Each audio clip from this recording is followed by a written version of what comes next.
Berkeley ने जड़द्रव का खंडन किया ताकि प्रत्ययवाद की स्थापना हो सके। तो वर्कले के प्रत्ययवाद में एक तो है उसका आसे एस्ट परसिपी सिद्धांत, यानी कि सत्ता अनुभव मूलक है, और दूसरा है उसका सब्जेक्टिव आइडियलिज्म, दृष्टि सृष्टिवाद। तो उसके प्रत्ययवाद में हम मूलतः सत्ता अनुभव मूलक है ये और दृष्टि सृष्टिवाद, इन दो सिद्धांतों को देखते हैं। तो आज के इस व्याख्यान में भी हम इन दोनों को देखेंगे वर्कले के प्रत्ययवाद के अंतर्गत। वर्कले ने लॉक के जड़द्रव का खंडन किया। लॉक अपने जड़द्रव के बारे में कहते थे कि यह कुछ है किंतु मैं नहीं जानता क्या है, something I know not what. एक तरह से अब वर्कले कहते हैं उनके बारे में, लॉक के जड़द्रव के बारे में कहते हैं कि ये वास्तव में जो कुछ भी नहीं है, तो मूर्खतापूर्ण चेतना शून्य जड़ वास्तव में क्या है, नथिंग है, शून्य है। जो चेतना शून्य जड़ है वो वास्तव में कुछ भी नहीं है, शून्य है। तो फिर वो शून्य है तो फिर अब ये जगत क्या है, ये सबसे बड़ी समस्या आती है। तो वर्कले यहाँ से अपने सिद्धांत को प्रतिपादित करते हैं कि सत्ता अनुभव मूलक है, आज से एस्ट परसिपी, अर्थात उसी की सत्ता मानी जा सकती है जो या तो अनुभव करता है या अनुभव किया जाता है। तो क्या जगत का हम अनुभव नहीं करते? तो वर्कले ने डिटेल से बताया है कि अनुभव करता है आत्मा और अनुभव के विषय है विज्ञान। क्लियर? सत्ता अनुभव मूलक है, इसमें दो ही चीज़ की सत्ता होती है, या तो जो अनुभव करता है उसकी या जिसको अनुभव किया जाता है। अनुभव करता आत्मा है और अनुभव के विषय है विज्ञान। अतः आत्मा और उसके विज्ञानों के अतिरिक्त और किसी की सत्ता नहीं है। तो ईश्वर की नहीं है। वर्कले कहते हैं ईश्वर भी आत्मस्वरूप है, वे परमात्मा है, परमात्मा है। विज्ञान अजड़ है, वे तथाकथित बाह्य पदार्थों के प्रतिबिंब या प्रतिकृति नहीं है, वे आत्मनिष्ठ है, बाह्य वस्तुनिष्ठ नहीं है। तो विज्ञान कैसे हुए? आत्मनिष्ठ हुए। विज्ञान बाह्य कोई विषय नहीं। वर्कले तो यहाँ तक कहते हैं कि विज्ञान के बाहर कोई विषय ही नहीं है। कुछ विज्ञानों को आत्मा स्वयं उत्पन्न करती है और कुछ को ईश्वर उत्पन्न करते हैं। तो सत्ता किसकी? विज्ञानों की। और विज्ञान के बाहर कुछ भी नहीं है। विज्ञान के दो रूप मानते हैं, वो दो प्रकार मानते हैं। एक है संवेदन और दूसरा है स्वसंवेदन। यानी कि विज्ञान के दो रूप हो गए, संवेदन और स्वसंवेदन।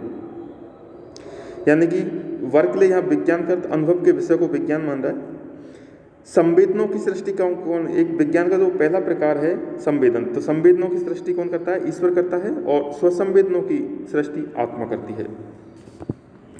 जैसे लाइबनिज ने कहा था कि चिदड़ू और उसके प्रतिबिंबों के अतिरिक्त कोई सत्ता नहीं है, उसी प्रकार यहाँ वर्कले भी कहते हैं कि आत्मा और उसके विज्ञानों के अतिरिक्त कोई सत्ता नहीं। हमारे विज्ञान ही सत्य वस्तुएं हैं, हमारी जो विज्ञान है वही सब वस्तुएं हैं। वर्कले की एक बहुत ही फेमस उक्ति है कि मैं वस्तुओं को विज्ञान नहीं बनाता, मैं विज्ञानों को वस्तु बना रहा हूँ। वास्तव में विज्ञान ही सत्य विषय है और उनकी सत्ता आत्मा के बाहर नहीं है। आत्मा का अर्थ क्या है यहाँ पर? जीवात्मा और परमात्मा दोनों है। बहुत से विज्ञान है मेरी आत्मा के बाहर है किंतु परमात्मा के बाहर नहीं है। अब वर्कले कहते हैं कि संसार के जितने भी दृश्य पदार्थ है, जैसे घट, पट, मेज, कुर्सी, पेड़, पौधे, सूर्य, चांद, तारा, तारे, ये सब क्या है? ये हमारे विज्ञान है। ये सब आत्मा में विद्यमान है, आत्मा में स्थित है। ये प्रतीति का होना, प्रतीति का विषय होना या अनुभव किया जाना अस्तित्व का द्योतक है। तो एग्जिस्टेंस का एक तरह से क्या है पहचान? प्रतीति का विषय बन जाता है या अनुभव किया जाना, या तो उसमें प्रतीति का विषय होने की क्षमता है या उसमें अनुभव किए जाने की क्षमता है। तो ये दो चीज़ अस्तित्व के द्योतक है। मान लीजिए वर्कले कहता है मान लीजिए मेरे सामने कोई मेज़ रखी है, तो मेज़ कोई बाह्य जड़ पदार्थ नहीं है, वे विज्ञान मात्र है और आत्मा की सृष्टि है। जब तक मैं मेज़ को देख रहा हूँ उसका अस्तित्व है, किंतु जब मैं कमरे के बाहर चला जाऊँगा तो क्या मेज़ की सत्ता बनी रहेगी? मेज़ की सत्ता नहीं रहेगी। तो वर्कले कहता है कि अवश्य रहेगी। प्रतीति का विषय होना सत्ता का सूचक है। इस वाक्य के अनुसार प्रतीति का विषय बनने की सामर्थ्य भी इसके अंतर्गत आ जाती है। तो वर्कले कहता है कि प्रतीति का विषय होना, अर्थात प्रतीति का विषय होना तो है ही है, इसके विषय बनने की सामर्थ्य भी एक तरह से इसके अंतर्गत आ जाती है। यदि अब मैं कमरे में नहीं रहूँ तो मेज़ की सत्ता बनी रहेगी। क्यों? क्योंकि यदि मैं कमरे में होता तो मुझे मेज़ की प्रतीति हो सकती थी। अर्थात मेज़ में मेरी प्रतीति का विषय बनने का सामर्थ्य है। अन्य कोई व्यक्ति उस मेज़ की प्रतीति कर रहा है, और यदि कोई नहीं कर रहा तो ईश्वर को उस मेज़ की प्रतीति सदा हो रही है। अतः बर्कले के अनुसार विज्ञान या विज्ञानों की सत्ता बनी रहती है। क्यों?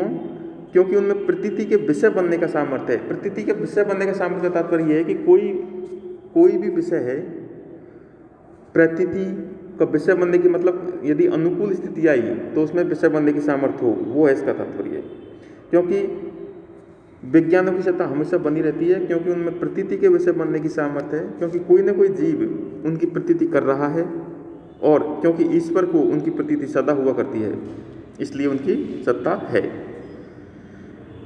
अब बर्कले ने यहाँ पर विज्ञान शब्द का एक स्पेशल अर्थ में प्रयोग किया है।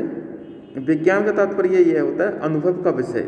विज्ञान क्या है? अनुभव का विषय। जो अनुभव का विषय है वही विज्ञान है। लेकिन इसकी आलोचना बहुत ज़्यादा हुई है।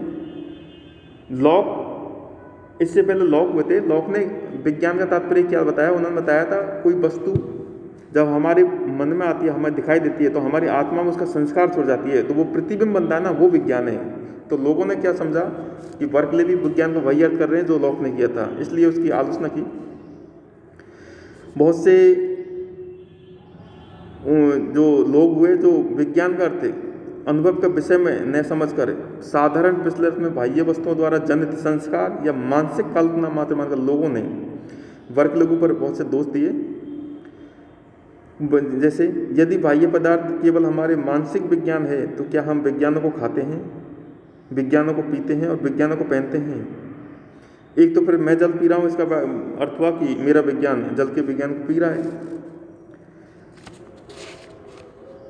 वायरन एक फेमस विद्वान था उस समय, उन्होंने कहा था कि जड़ तत्व नहीं है, और बर्कले ने इसे सिद्ध किया तो उनके कथन में कोई तत्व नहीं है। तो ये जो आक्षेप किए हैं ये एक तरह से आक्षेप में ज़्यादा दम नहीं है, क्योंकि बर्कले ने विज्ञान का तात्पर्य समझा था अनुभव का विषय बनना, अनुभव का विषय। क्योंकि बर्कले ने विज्ञान का प्रयोग प्रतीति विषय, अनुभव के विषय के अर्थ में किया, न कि काल्पनिक विचार के अर्थ में। लेकिन एक आक्षेप यहाँ लगता है कि जो बर्कले है, बर्कले का सिद्धांत है, बर्कले को क्या बना देता है? सब्जेक्टिव आइडियलिस्ट, यानी कि दृष्टि सृष्टिवादी बना देता है, अहमवादी बना देता है, सॉलिप्सिस्ट। अर्थात दृष्टि सृष्टिवाद सिद्धांत ये कहता है कि जीवात्मा ही इंद्रिय संवेदन रूप विज्ञानों द्वारा प्रतीति के समय जगत की सृष्टि करता है, ये करती है। यानी कि जीवात्मा ही, जब हमें कोई इंद्रिय संवेदन होता है विज्ञान, उसके माध्यम से जगत की सृष्टि होती है प्रतीति के समय। संपूर्ण जगत जीव की सृष्टि है, और जब तक प्रतीति है तब तक ही जगत है।